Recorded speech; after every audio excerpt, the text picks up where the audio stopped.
Hello everyone, welcome back to DiabloCast, your Diablo 3 podcast. Here we keep you up to date on all things Diablo 3 related and share with you our thoughts and opinions. As always, I'm your host, Dennis Force Duhamel, and with me, as always, we've got Kevin Sixen Carlino. Hey guys. And Dylan Tempest Foot. Hello everyone. Alright guys, how's everyone doing this week? Anything exciting going on besides the scalding heat? There's always scalding heat where I am. I live in Arizona. It's been awful up here. It was like 150. It's been terrible. I don't have an air conditioner in my office. I'm like roasting right now. Pretty bad. All right, well, this week's list of topics, we're going to be discussing Blizzard's defense of skill cooldowns, also a quick mention of the upcoming reveal of the Demon Hunter resource and respecking.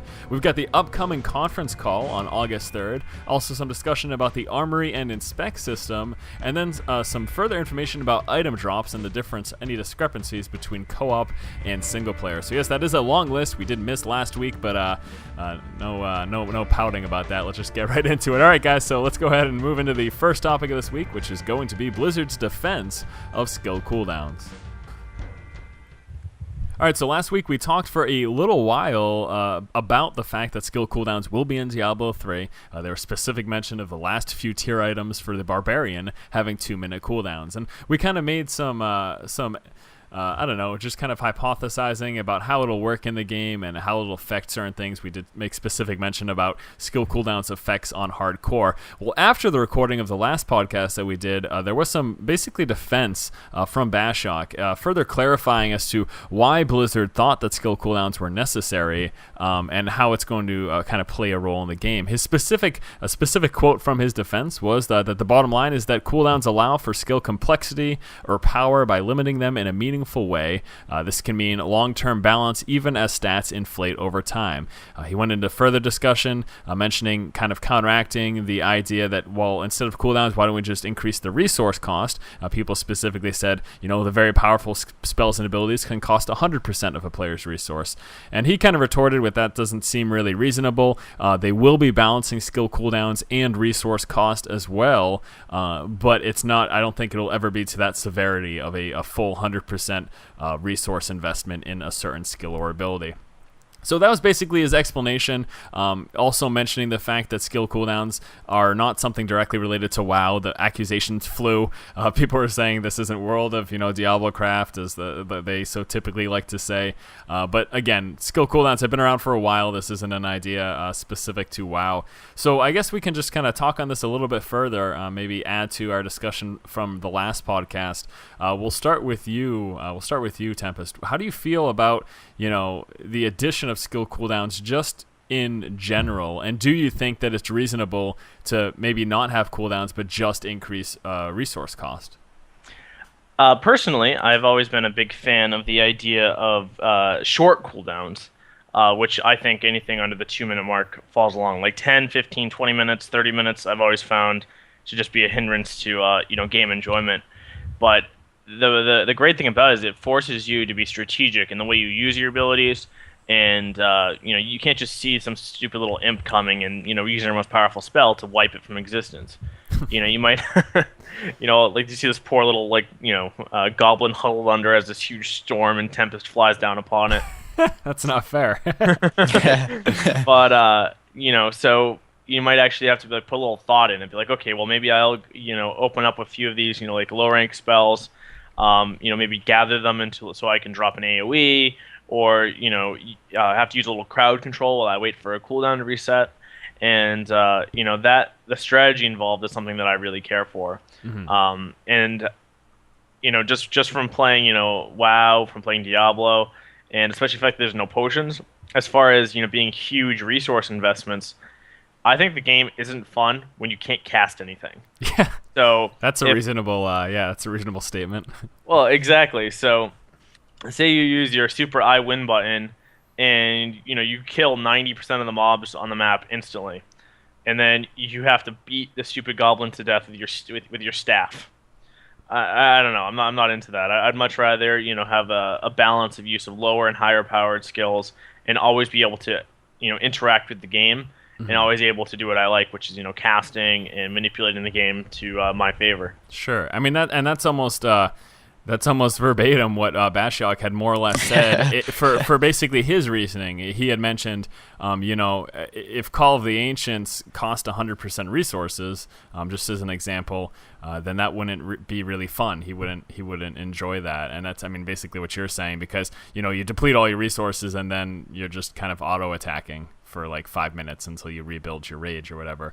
But yeah, that makes sense. That doesn't seem enjoyable, and it doesn't seem like a decent mechanic.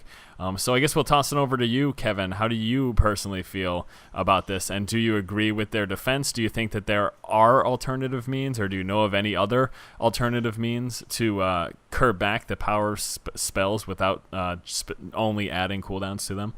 Yeah, I'm actually right up there with Dylan as usual. I kind of feel like we're always on the same page. Basically, on the one hand, if you can't cast spells, the game's not fun. But on the other hand, if you can just spam the I win button, why even bother playing the game? It's just too easy, Mm-hmm. So I definitely think that there has to be some sort of cooldown, because, like Dylan was saying, it forces people to be more strategic. It creates more, or various builds in the game. Otherwise, everybody's going to dump all their points into the end game skills and be done with it. Mm-hmm. And something else that Bashiok mentioned was that, unlike Diablo 2, where there was just one resource, now they have 5 different resource systems, potentially more with any more characters that they add to the game in the expansions. So they can't really just say, yeah, it costs 100% resource and we're done, and that's it. Because somebody like, I don't know, maybe the wizard would have more of an advantage over the witch hunter. Sorry. That's not even a class. That doesn't make sense. No, it's not. No. Right, so the wizard might have more advantage over the witch doctor, because, say, the wizard, how it has the arcane power or whatever, and it's just regenerates ridiculously fast, whereas the wizard maybe has a ton of mana and it regenerates ridiculously slow. So taking 100% of both globes is not the isn't really the same exact thing, Yeah. No, that does make sense. I feel like obviously they could curb it to something that is reasonable, but there's a huge discrepancy between, if a witch doctor loses 100% mana, he has to find globes to regenerate that, whereas someone like the barbarian can just hit something a couple times and he's regenerated his resource. So So the only global thing here is a cooldown system, which would affect each character equally. Mm-hmm. So I feel like the cooldowns, it's a necessary evil. Sorry, we have to have them. That way we can't just spam the I win button. But players don't really like them. But they're necessary. Go ahead. I just wanted to throw in there, just so that nobody gets confused. I think it was just simply a misspeak. The witch doctor has mana, not the wizard. Yeah. Yeah, that was what I said, wasn't it? You ended up saying wizard had mana at the end. But it's okay. That's Kevin. not what I meant. Sorry. I just wanted to, if anybody's new to the podcast and hasn't heard everything before, I don't want to confuse everyone, so I just wanted to throw that out there. Sorry. Go back to you, Kevin. No, that was. I was done. I apologize. I didn't even notice I said that. Right. So the wizard has the arcane power stuff, and the witch doctor has the mana. Sorry, I'm just jumbling over my words. I don't even know what I'm saying right now. It's all right. No big deal. So yeah, that's. It seems reasonable to me overall that the skill cooldowns are kind of more or less the best way to handle it. Again, we talked about how big of a difference 100% resource investment could mean from character to character. They're just vastly different implications behind those two things. So I think the other thing that we could certainly bring up is, when we're discussing the cooldown, how do we feel about the 2-minute cooldown? I know that you, Dylan, had mentioned that you think that's about reasonable, but there are many people who think, whoa, 2 minutes, that's a lot of time, especially in a game as fast-paced as this. Do you think that we'd be better off if we were sitting at a 1 minute or 30-second cooldown for those higher level abilities, or do we really feel that 2 minutes is adequate, Dylan? I really think that 2 minutes is right that perfect. I certainly played WoW enough, and I found that 2-minute cooldowns went by really, really fast. The only time that it felt like it was, really, really slow is if you're in a situation where you're playing in an area that's far too easy for your gear and level. So, if you can clear, 6 groups of mobs in, 2 minutes, then it might seem like it's a little bit slow. But if you're playing through the game and, you're challenging yourself, it might take you, a minute to clear a room or 2 minutes to clear a room. because the mobs are more difficult, and you're not going to simply cast and they're all going to die. That you might actually have to, work a little bit on them. Yeah, I was just saying how we're always on the same page with stuff. I I kind of have to disagree with you this time. I mean, I feel like 2 minutes is an awfully long time, and I mean, I don't think I'm going to be spending a minute per battle. I mean, I don't see that there's going to be like a big 2 minute gap in between, one minor battle to another minor battle. I mean, excluding like huge boss fights or something like that. I mean, but I mean, in Diablo 2, I would just be running around and there would just be guys all over the place. I mean, Diablo 3 is essentially the same way. Granted, there's a little bit more.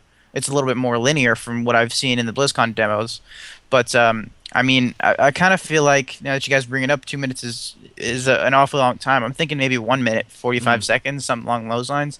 I mean, then again, it also depends on how awesome the skill is. I mean, literally, if it's like an I win button, I mean, obviously, I think 2 minutes might be great. That way, you can't just summon 4 barbarians to kill everything for you in 2 seconds and be done.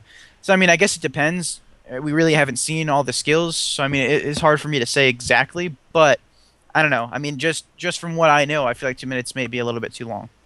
And personally, I do agree. I definitely think that 2 minutes is a long time. Now, I don't think that people should go into all panic mode yet. We're not even, the beta hasn't started yet. There's internal testing right now within Blizzard, but the kind of official beta hasn't started yet. These things can certainly change. We look over the lifetime of WoW. Cooldowns changed drastically over the past 5 years. There used to be abilities that would be on 30-minute cooldowns that are now on 2-minute cooldowns. There's obviously a huge difference in pacing between those two things. So there's obviously room for change. There's obviously room for adjustment if need be. And this is the kind of things that, the player feedback that's going to happen not only during the beta, but when the game first comes out, that will help determine kind of how things progress. But this is why these conversations, be it here on the podcast or in the forums, it's why it's important, because players giving their feedback. And I think certainly that one of the largest arguments, and that I guess I do understand in a sense, against a full 2-minute cooldown is that it'll change the pacing of the game. Diablo is known to be so fast paced. Part of the reason is because you're one-shotting everything from room to room to room to room. Now, I don't want that. I most certainly think that is a little much. I don't think that we should be able to one-shot everything, because as we've talked about, that's not fun. You become God, and the game's not enjoyable past a certain point. There needs to certainly be a challenge there, and I think that making it so that you have to actually engage these packs of demons instead of just blowing through them, I think that's important. But still, I do feel like that 2-minute mark may be a little bit of a stretch. So specifically to that, and again, I think that this is one of the bigger points. How do we feel about how this new implication of 2-minute cooldowns will affect the pacing? Now, this isn't on all skills. That's important to realize. The first half. I guess we're just assuming that about the first half or so of these spells and abilities will be spammable. But do you guys feel that this is going to make a drastic difference on the pacing? I think that's something that in the last podcast discussing hardcore specifically that you had mentioned, Dylan, that it would affect the pacing there. Do you still feel that way? Do you think that have we kind of changed your mind, or do you still feel that 2 minutes is okay? I guess just chime in on that. I actually do still think it's okay, but I do see where you're coming from. My mentality, I always liked really difficult and challenging games, and that's one thing that I found that Diablo 2 kind of lacked, is that as soon as you get a few levels, and as soon as you start getting gear, the game gets easy. So I like the idea of pushing on relentlessly, really really fast, even if I don't have my cooldowns. But I recognize that many people aren't like that, and in situations like hardcore, that might actually cost you your character. So I can see how the idea of waiting 2 minutes between each engagement to make sure that you're as prepared as possible could be a little bit of a inconvenience. All right, and then we'll throw this over to you, Kevin. I think it's about time for us to move on to the next topic, but I think this is important to note. How do you feel about how the pacing of the game may change from Diablo 2 to Diablo 3 because of this addition of lengthier cooldowns? Well, I mean, like Dylan was saying again, as far as hardcore goes, yeah. If I'm playing hardcore, I'm going to want to wait the full 2 minutes just so I can feel safe, because, if I don't feel safe without that nice little I win button, then I mean, there's no point in moving on. If this could potentially lose my character that I've just poured hours and hours and hours into, because now remember, if I have the I win button, it means I'm top level. So I mean, that's bad, and I don't like. I feel like if the game forces players to rely on that skill, it's not going to be very fun. So yes, maybe in softcore it forces you to change your strategies up a little bit. In hardcore, it's going to completely force people to be dependent on this one skill, and that is exactly what they're trying not to do. So I feel like while they're winning in one end, they're kind of forcing it in the other side. So I feel like maybe they're gonna have to come up with something else. But then again, I mean, we're just gonna have to wait and see. Yeah. Well, obviously the important part of this whole thing is they will have to try to find the balance to make sure that players do not have to rely on those more powerful, longer cooldown spells and abilities, that they'll be adequately prepared for any situation with the basic spammable spells and abilities. So yeah, I mean, I guess it seems pretty reasonable that we're all in agreement that it will change the pacing of the game, but at the same time, this could very well be Blizzard's intentions. So. All right, and just a quick note before we move on to the next major topic, we did also get note of the fact that we're going to be getting some information about both the Demon Hunter resource and how the respecking system is going to work in Diablo 3 sometime soon. Now, be it within the next few days or at the actual upcoming conference call, no way to know. I'm expecting to not really hear about it. I'm sorry, at the upcoming upcoming press event, which is taking place next Wednesday. It'll either be before then or during then. I expect it'll be at the press event. But either way, that and a slew of other things, obviously, we'll be finding out sometime very soon. So it's exciting. The next couple of weeks, we'll bring a lot of Diablo information for all you fans out there. All right, so the next major topic will be the conference call that I just slipped up talking about, which is taking place right after the media event. The conference call has been scheduled for August 3rd. Now, note that is 2 days after the NDA is lifted on everything discussed and seen at the media event. So the media event is on the 27th, which is next Wednesday, and then on August 1st, which is the following Monday, the NDA on all of that information will be lifted, and then on August 3rd, there will be that investors conference call. Now, if you've been following us for any time now, you will realize that the last conference call is kind of when we expected to hear something about the beta, and we did. We didn't end up getting, obviously, a start date, but we got that, that third quarter information. We're obviously still on track for that, and how do we feel, Kevin, about this upcoming conference call? Is this going to be it? Are we going to get the actual information, beta start date? I actually feel like we're going to hear a lot at this upcoming event. They're probably going to spill all the beans about everything except for an actual date. So like you were saying, I do feel like we might potentially hear a date for the beta. Now, I think that I'm expecting to hear what we heard for the StarCraft 2 beta. Basically, what we were expecting last conference call, that Mike Moreheim's going to come on and say, beta is going to be within the next 2 weeks or by the end of the month. So, I mean, we were talking last podcast about how Gamescom is going to be using the BlizzCon 2010 demo, and the only potential way was that Blizzard had to give them the demo earlier, which, I mean, I guess thinking about it a little bit more actually does make sense, because if you think about it, Germany has all these very restrictive content laws on video games and everything. So, I mean, if Blizzard actually did have to have a demo, some kind of playable demo to them earlier than the event, which is what, 17th, 18th, and 19th, I believe? Mm-hmm. That's it. Then, I don't know, say Blizzard had to have them a demo a month before, or maybe the beta isn't ready a month before. Maybe the beta will be ready a week before, and that's not soon enough for Gamescom. So, I mean, thinking about it, it seems very possible that the beta could definitely be in early to mid-August. I mean, so I don't want to write that off anymore. I think it's definitely a possibility. I mean, how frustrating is it going to be for people at Gamescom who realize that there are people playing the beta? Like, at that very moment, if it happens that way, that's going to be so annoying. Like, oh, great, I'm playing a crappy year-old demo, and there's people playing the beta right now. This is awful. That's too funny. I wonder if people end up returning their tickets and riding and all this absurd stuff. So, yeah, I mean, I would say I'm pretty much in agreement. And, we mentioned that, the last conference call we were kind of expecting an announcement of the beta release date. Now, there's a notable difference. You're going to be saying, oh, so you're expecting the same thing again? There's a notable difference. It's that we're in that quarter that it was announced last conference call that the beta will be starting. So it seems pretty certain. I feel like if the beta were pushed back, they would have announced it by now, right? We're about midway through the quarter.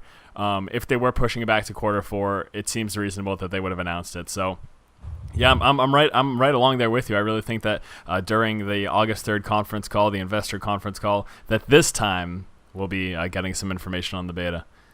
I mean, technically, they have until September 30th. Yeah. So I mean, they could easily be saying, well, maybe we'll have it out by mid-September. We don't know yet, and then just wait till September 30th to tell us that the beta isn't going to be coming anytime soon. I mean, I'm obviously hoping that's not the case, because that would really suck. I mean, I want to get my hands on the beta. I start the semester again August 19th, so this is not good for me. I need to hurry. I need to hurry up. You're in the crunch time, yeah. Yeah. Well, I mean, and the other huge thing is that, I mean, the beta's ready. We're looking at it next week, so right. We're gonna see it. It's happening. It's coming. We all know Kevin's not going to class though if the beta comes out. Oh my god, I know this is gonna be horrible. If the beta comes out during the semester or prior to the semester, I just pray that I can keep my scholarship. This is gonna be so bad. I was actually talking to Kevin the other day about that. I told him to take all electives, easy classes. He's gonna take dance history, paint 1-on-1. He'll retake freshman English. There you go. Everything necessary to be able to give yourself a bunch of time for the beta. That's too much. All right, so yeah, lots of exciting stuff coming up within the next week. Not only that the media event, but obviously the August 3rd conference call. Stay tuned for that. Pretty sure that Kevin and I, Dylan, might be making it as well. Possibly even Cyberdragon will be doing a live podcast during the event. We'll have to see whose schedule meets up with that all. But either way, pretty exciting, and really looking forward to that and seeing what we eventually hear.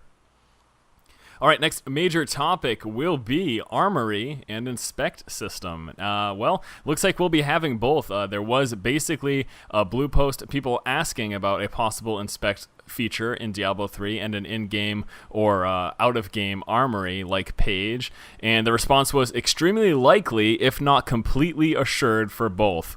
I'm feeling pretty confident in that response. So Inspect system, we expected that. Armory, kind of expected it, but now we're basically confirmed about that. Now, these aren't new features. We know what they do. You inspect someone, you see their gear. Armory page, we of course expect to be able to see people's gear and their talent points and specs as well. But this is going to lead us right into our discussion, which is that acceptable? Now, this is something clearly that they do for WoW. There's a whole Armory system. You type in a player's name, whatever realm they're on, and you can see all of their gear. You can see how they're spending their talent points as well. See how they're gemmed and enchanted and everything like that. Now, lots of hardcore Diablo fans apparently aren't happy with this. They're saying that, they want to keep their, maybe not just their gear, but especially their how they're spending their talent points, their skills. They want to keep their skill selection private so that they can have maybe some otherworldly, unknown build that completely smashes people. Now, this seems like a very archaic thought, but I suppose I do understand somewhat how people would want to hold on to their builds. Maybe even if it is a little selfish. We'll start with you, Dylan. How do you feel about that? Do you think that that's a reasonable request to not have an Armory page so that you can hide your build? I don't know. It's one of those things where it never would bother me, but I can see how people, if they, they're like, oh well, people should have to come up with their own ideas and things of that nature. But we're in the information age. Well, we've got the internet. Exactly. That was the next point. So it's certainly not going to be like, it's going to be difficult to find information on talent specs and builds. And, some people might be a little embarrassed by their, if they have, lower tier gear. And other people may not want to, show their gear because, they're afraid if, they're not going to get into a party because they're not geared enough. That's a big worry, actually. I know a lot of people, big one. And that was something that was really big in WoW. You would get laughed at if you didn't have basically a certain item level, and you would just not be invited to certain things. Obviously, there isn't a raid structure though for Diablo, so I think that's a little different. But yeah, that does make sense, Dylan. But I mean, I can understand it. I've always been the type. I mean, I'm not gonna lie. I'll admit this. Is I don't like people, with like no gear slowing down the party. So I can certainly understand that mechanic. But I mean, even in Diablo 2, the desire to see other people's gear was prevalent enough that they created map hacks to see it. So yeah. I think if people are that into it, I think it's going to happen regardless. Yeah. Well, I mean, not only from a PvE standpoint, but from PvP. I mean, if the three of us are, the top ranked #1 team on North America ladder in PvP, everybody's gonna want to know what gear we have, what spells we're using, what talents we have spec'd, because obviously whatever we're doing is working. Hmm. So, I mean, they're going to want to copy as much as we have, as much as possible. That way they can get right up in there with us. So, I mean, on the one hand, that kind of sucks because that means everybody can potentially have the same gear. But on the other hand, that just means that we're going to be playing based off skill. Well, So, I mean, I kind of feel like that is possibly good, and people don't really just see that I think part of it. I guess Go ahead. there's a couple of things to think about. I suppose as armor, it's not going to be as big of a deal because yes, someone can want what we have, but who's to say it's going to drop for them or be available in whatever the trade system ends up being? Let's just call it the auction house or marketplace or whatever the f.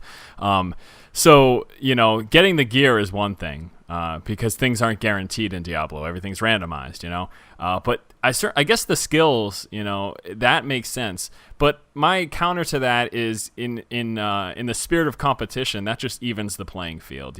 If we have, I think the one thing that an armory system does is it helps assimilate the community into getting to a point of finding the ideal builds. I know, people will argue with me until their face turns blue about the fact that Diablo won't have cookie cutter builds, but it will. I'm sorry. There's ideal builds for certain situations. There's ideal builds for PvE. There's ideal builds for PvP. Those will change between, your team makeup and, not only your team makeup, but what the other players in your team are doing. But there are going to be the builds that are the most well-rounded and most effective in PvP. And the community will get to them faster with an armory system because, you'll be able to look. This is, again, you'll be able to look at those top-tier players. I was very heavy into WoW Arena, and that's what you do. You look at the best people in the ladder, and you standing on the shoulders of giants. If you're trying to improve in anything, you got to work with the best people and try to add on to that. And that's just kind of how it works. So. Actually, I'm glad that you brought that point up because, yes, now everybody's going to be fighting to even that playing field and get the same gear. And I mean, yeah, essentially they can want the gear. Maybe they might not get it, but depending on how the trade system works, I mean, it might be more possible for them to get it. It'll definitely be easier with a big trade system. I think that, but yeah, it's not. You won't be able to completely mimic people's gear, at least not for a while. Yeah, that's true. But I mean, once everybody kind of gets on that same level, and like you were saying, I'm sure that there will be cookie cutter builds. I'm sure that there will be specific class and team makeups, just depending on what people see. Maybe 3 barbarians or 3 wizards is the best team makeup, and everybody starts going with that. But with an armory, once the majority of the public realizes that that's the best thing, most of the people are going to be going and doing that exact build. So what that forces us to do as a community of players is to come up with some kind of counter for that. And I feel like that actually forces us to discover more and different builds. And on that end, I kind of feel like that's also a great thing. I mean, yes, it's going to make everybody play the same exact stuff until, somebody goes out and says, oh, well, this team makeup with this build and this spec beats this team. And then they're going to go up and, they're going to hit #1 ladder. And then people are going to copy that until somebody finds another new counter. And I mean, I feel like there's enough variety in the builds and the spec and everything to where there are going to be undiscovered makeups for years probably. I mean, like you said, there's going to be cookie cutters, but eventually people are going to figure out how to beat it. Eventually. Yeah. And with an armory, I feel like that's an awesome opportunity. It basically just pushes that evolution along, makes it a little quicker. So. Yeah, and there's one whole other aspect to this, and it's kind of vain, and it doesn't really do anything for you. But part of the idea of playing Diablo is item acquisition. Is people like to be recognized for if they have the best gear. I mean, I remember, it obviously does nothing for me, but when I played WoW, sitting in Dalran, mounted on my Ani mount in full perfect gear. And you'd have a whole bunch of people like surround you, inspecting you, meaning like, "Ooh, purples." And it's kind of like a reward for spending, the time to get all of that. Is people looking at you, meaning like, "Oh wow." So, and it's fun on the other side if you're starting out and you're seeing all these like this amazing gear, that can make you want to see more. And for many players that don't spend a lot of time looking on the internet, that may be their only real. For their first glimpse at high-end gear. So if you're not searching what are the best weapons, you can see it on another player, and that can make you drive towards getting one for yourself. Exactly. I mean, that's another good point. I mean, that forces people to strive to become better. I mean, some people may say, screw this, I'm never gonna, I suck, I'm a noob, QQ, pew pew, and then boom, they see, oh, that's awesome. So that's how you do it, and then there you go. Now they know what they have to do. Yeah, that kind of forces people to use the same builds and everything. But well, I mean, like I was saying earlier, it also forces. Actually, I like how you put that, Dennis. It forces the state of the game to evolve. Yeah, So and I think this is huge. yeah, that's definitely that's absolutely what it does. Because like I mentioned, there will be a best, and when people realize what that is, they'll be able to figure out how to counteract that. And especially with so many variables in Diablo 3, there's obviously always going to be things. It's going to be very rock paper scissors in that sense, and there will certainly be things that are hard counters to certain team makeups and builds and everything like that. So yeah, it's pretty cool. I mean, those are the big pros. I would certainly have to agree with definitely with most of what we said. And again, the people who aren't in agreement with the Armory page, we also understand. If you want to keep your stuff private, sure, I guess that's reasonable. But these things will be out there regardless. So it's kind of just a waste of energy, I suppose. And some people were some people were requesting an option to deny being on the Armory. How do we feel about that?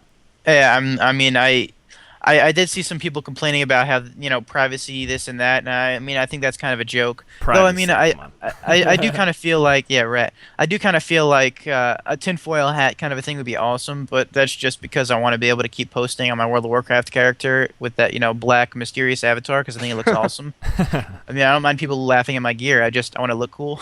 It's funny. But yeah, I think having the option to not be on the Armory is kind of a joke. Sorry if you're listening to this and that's what you think. I just called you a joke. I'm sorry. But, I completely disagree with that. The whole point of an Armory is to be able to see everything. So, why would you allow people... Because, if that's the case, everybody's just going to say, no, you can't look at my gear. And then what's the point? Yeah. Yeah, that definitely obviously undermines the attempt of having an Armory. How do you feel about that, Dylan? An option to not show your spec or your gear or whatever? Honestly, I find it a little ridiculous. It's not like, it's somebody peeping into your window at home. Well, actually, we did forget to mention that in the Armory, it also shows your credit card number and your address. So. Social Security as well, actually.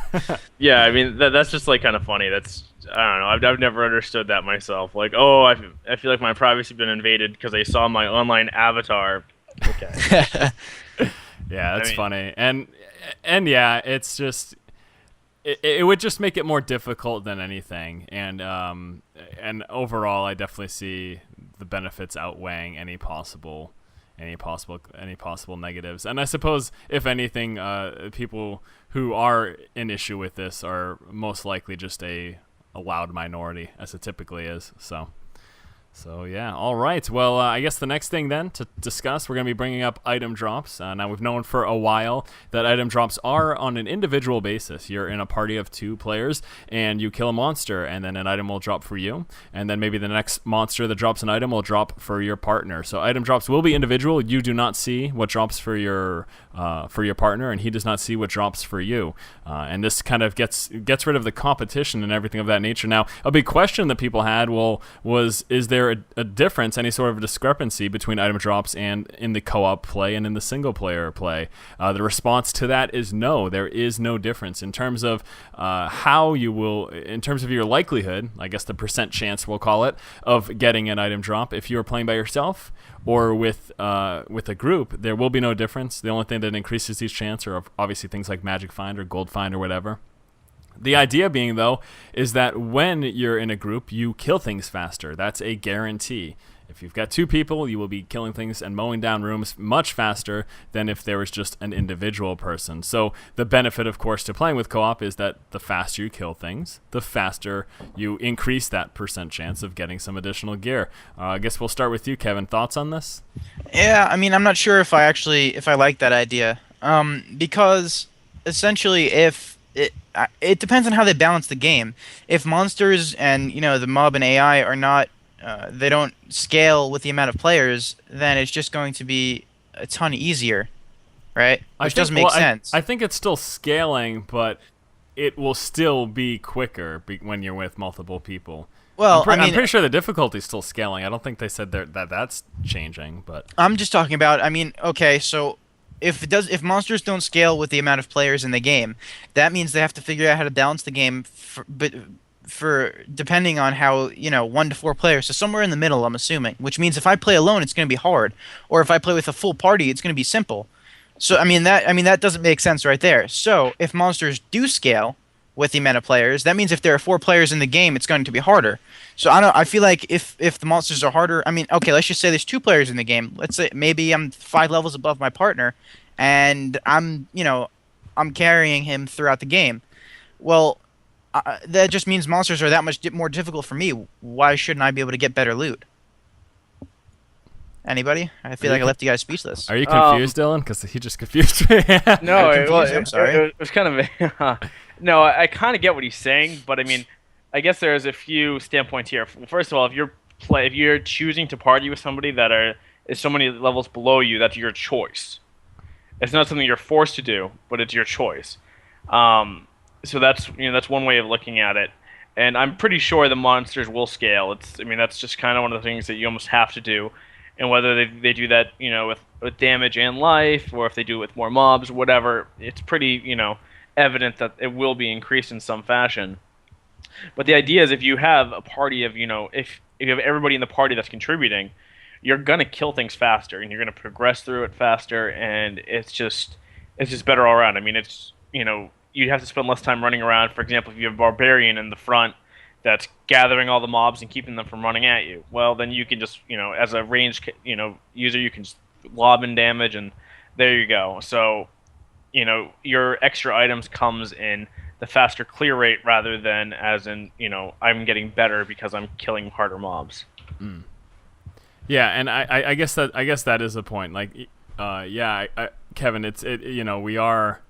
it is going to scale, but it'll still be quicker. I guess, if that makes sense. I suppose that might not make sense if you phrase it that way, but the monsters, yes, they'll certainly scale, but like Dylan said, just because of group dynamic and having additional spells, or maybe, you have to worry less about immunities because you've got different people doing different things, that overall the kill rate's quicker. So overall, technically, you'll be getting loot faster. Well, okay, let's just say this is a train wreck. I feel like we ruined. Well, I mean, let's say monsters are 4 times stronger the amount of players times stronger. So if there's 4 players, a monster is 4 times stronger. Now, this is just hypothetical. We don't know this at all. I'm just saying this.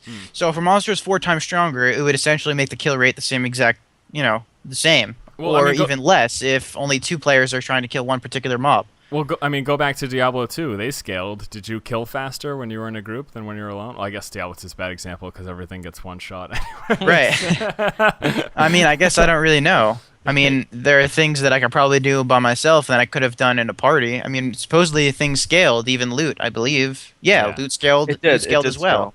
Yes. Right, so monster scaled and loot scaled, so why would that not be the case this time around? I mean, if monster is stronger, why can it not potentially drop better loot? I mean, I guess maybe if we're killing faster. I mean, okay. I don't know why I'm saying maybe. I mean, that's what Bashak said. We're killing faster. So I mean, I guess I don't really have a reason not to believe him. I don't know. I guess it's just because we don't know exactly how things scale with the amount of players. Yeah. I mean, I'm gonna obviously trust the man playing the game right now and go with the fact that yes, they'll die faster, and as such we'll be dropping more loot. But the good thing, I guess, is that for people who do like to play solo, besides the faster kill rate, they're not really missing out on a ton. Like, in terms of loot dropping, they're missing out on, being social. But we're video gamers, so how good are we at that, anyways? Yeah, but I mean, why would I play solo when I could potentially get more loot, not better loot, but I could potentially get more loot, which may be better. So I mean, why would if the loot's gonna be exactly the same, why would I not play in a full party where I could progress through the game faster? Well, and there you go. I mean, that plays right back to Blizzard's intentions of focusing co-op. They've made it pretty abundantly clear that they want a focus to be co-op gameplay. They want you playing with your friends, because if you get used to playing with your friends, you'll probably play more. You might not want to play, and then you hop online, your friend's online, they ask you to play, and there you go. So that's just one of those things. But yeah, you've got a good point. Why would you play alone if you have a better chance of getting better gear? And I guess there really isn't a good reason. So. But that's good. I mean, I definitely intend on playing a lot with you guys. I mean, I'd much prefer to play with me too. with friends. So it's gonna be like we log on and get pulled into a game like immediately. It's gonna be sweet. We're social animals. That's what we're designed to do. You actually go crazy. You go crazy if you're alone for too long. It sucks. I've done it before. I've gone crazy. You are crazy. Yeah, I suppose you're right. I am so lonely. All right, let's go. Let's go right into the next thing, which is actually going to be the poll of the week. All right, so before we go into this week's poll, why don't we just wrap up the one from the last podcast? Kevin, you want to break it down? How did everyone vote for the last poll? So the last time we wanted to know what kind of alt options you guys were going to go with, and seems like everybody voted, or not everybody, obviously, but the majority of you voted for the Diablo 3 default, which was having the items and stuff show for 10 seconds, and when they drop, and then you can hit alt again and have them show for another 10 seconds. So essentially, it's like classic Diablo 2. It's just you hit it once and it shows for 10 seconds. And that was it. So majority of you voted for that. Second place was the classic functionality, of course, where Diablo 2 you hold alt and stuff shows until you let go of it. The reverse classic seems like nobody cared about, and that was about it. Toggle came in third place, I suppose. And that was where you could just have stuff permanently on or permanently off. All right, so there you go. That is last week's poll. And for this week's poll, we want to know how you feel about basically the length of the cooldowns. The higher end cooldowns are looking to be around 2 minutes. Do you think that's too long? And we're going to basically give you a list of selection in terms of what you feel the longest cooldown in Diablo 3 should be. The options are going to be the 5-minute mark, 3 minutes, 2 minutes, 1 minute, or 30 seconds. What do you feel is reasonable for Diablo 3? If you agree with what Blizzard has implemented, then you'd be selecting 2 minutes, or you could kind of vote above or below that. So to vote for this week's poll, go ahead and head on over to DiabloFans.com, log into your account, and make your selection. All right, so now we're going to be moving into user questions. All right, so the first question from the Facebook page is going to come from Philip. And Philip said, "Hey, Force, I was just wondering if you will be streaming the Diablo 3 beta when it starts up. I think I can speak on behalf of a lot of fans of you as well as Diablo. I'd be easily getting a lot of viewership and publicity by streaming beta content." And then he just goes on a little bit more about that. Well, yes, that's a big plan of mine. And actually, at the very least, I know Tempest, you're going to be throwing into that contribution as well, won't you? Absolutely. Yeah. So I guess our plan is, hopefully I can get at least a couple of people. So essentially, whenever I'm not playing and streaming, someone else will be. Getting up a stream 24/7 would be fantastic. I don't know how your internet is, Kevin, but if you have strong enough internet, you could certainly throw into the mix as well. Told you the other day, I got your back, homie. Okay, cool. So yeah, definitely going to be a lot of streaming during the beta. I'm super stoked. It's going to be really exciting. Lots of really cool stuff going on. All right, so next question. I'll be fielding the next question from Bruno.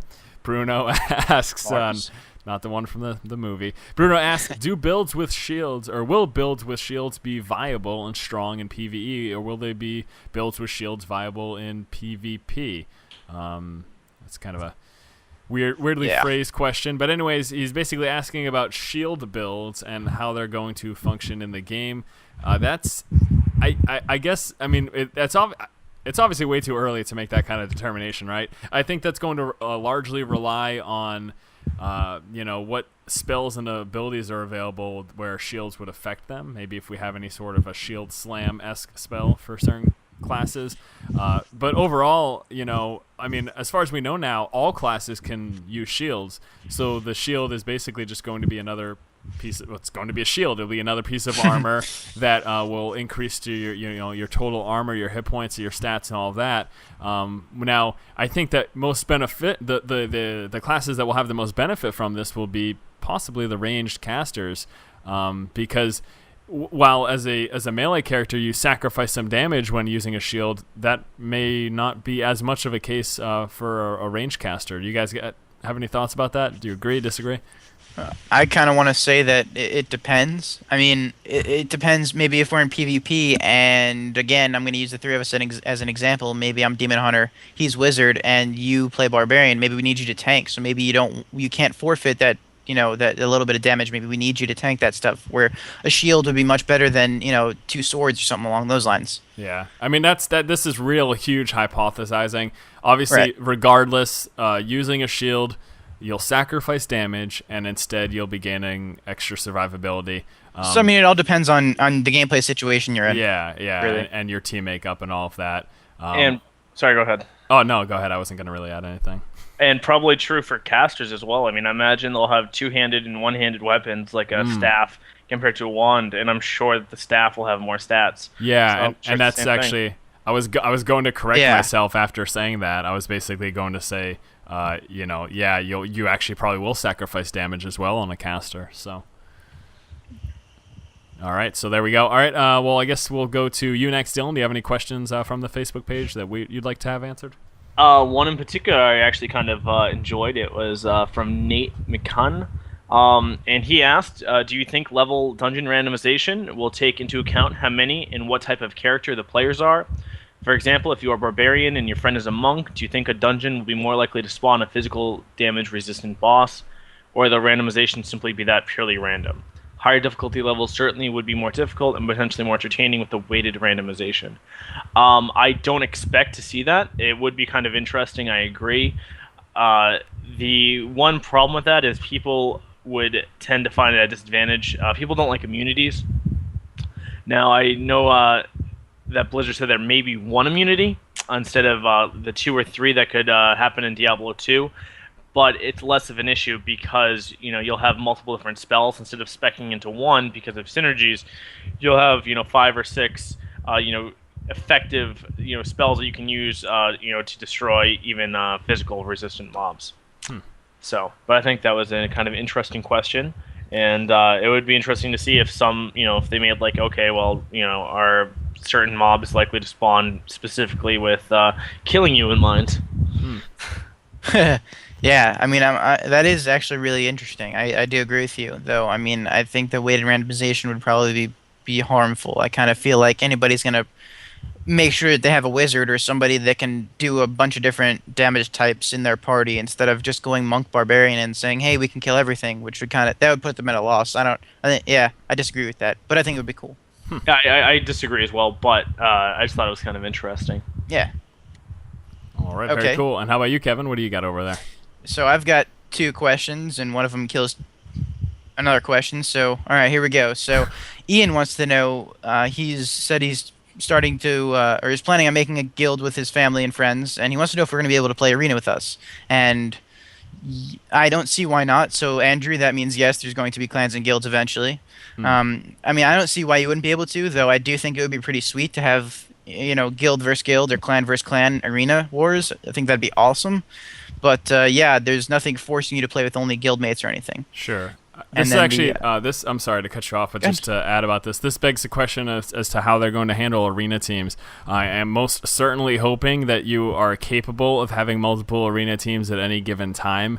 Much like in StarCraft right now, you can have multiple 3v3 teams and 2v2 teams, and they don't affect each other. Whereas in World of Warcraft, if you leave a arena team, you lose your ranking. Your hard ranking. There's kind of an underlying ranking that you keep, but still you lose your hard ranking. That's kind of determines where you are in the system. So I definitely hope they kind of make it much more akin to the StarCraft system, so that I can have multiple teams with multiple friends and teams with fans as well, and they won't affect maybe my serious team that's meant to have a high ranking. Yeah, that's actually very true. I mean, and thinking about it, I mean, it's going to be on the Battle.net 2.0 platform, so I'm assuming that it's going to be similar to how StarCraft 2 works, as opposed to World of Warcraft. Yes, World of Warcraft is on 2.0, but I mean, it was originally not. Yeah. So yeah, yeah, that's actually a good thing you brought up. My next question is from Aaron. He wants to know. Well, actually, I guess I should just read it. So he said Blizzard is well known for interesting Easter eggs: the cow level, the Hydralisk in Warcraft 3 campaign, Torn Marine in StarCraft 2. What kind of Easter egg would we like to see in Diablo 3? And I mean, I'm assuming you guys agree with me, though you can voice your opinions. I would love to see a unicorn level, though I'm sure everybody would. Either that, or heck, I want to see the Archivist somewhere in the game. That'd be awesome. Yeah, Archivist would be cool. I think any throwbacks to any of the other franchises are awesome, though. So That's also true. I wouldn't mind playing with like Thrall. Just having him join the game. that'd be awesome. So many people will rage if they put WoW in Diablo 3 anywhere. So many people will rage. You see, like, the dark portal, like, where did that come from? Yeah. Diablo's first expansion, the Burning Crusade. That's gonna go over great. Yeah, there you go. All right. King. That's too funny, man. All right, well, I guess that pretty much does it for this week's DiabloCast, so pretty awesome. Glad to be back on board once more. Sorry for missing last week's DiabloCast, but looks like we're back into the swing of things. Next week, going to be an exciting time, although during the DiabloCast, we won't be able to reveal anything that basically took place during during that media event, because there will be an NDA. I realize that the week after that podcast, that will be flowing with information. There'll just be a plethora of videos and articles and everything all over the internet. So that'll definitely be a pretty exciting week. Then next week will be sort of, I guess, the calm before the storm. But thank you guys again for listening. And for Kevin and for Dylan, this has been Dennis, and we will see you guys next time. Take it easy, guys. Have a good day, all. Bye. We can. The Demon Hunter resource, the auction house, BattleNet features. I don't know, any other systems we're missing. Everything. I mean, literally, we're gonna see everything. As far as I know, we're going to play the beta. You know. Such douchebags. All right. Right. Sorry, Dennis, Dylan. I'm thinking about, like, tying you down somewhere and going in your stead. Just cut his face off and wear it on yours. Yeah, I'm Dennis. Nah, it's online. Be like, no, that's an actor. I'm the real force.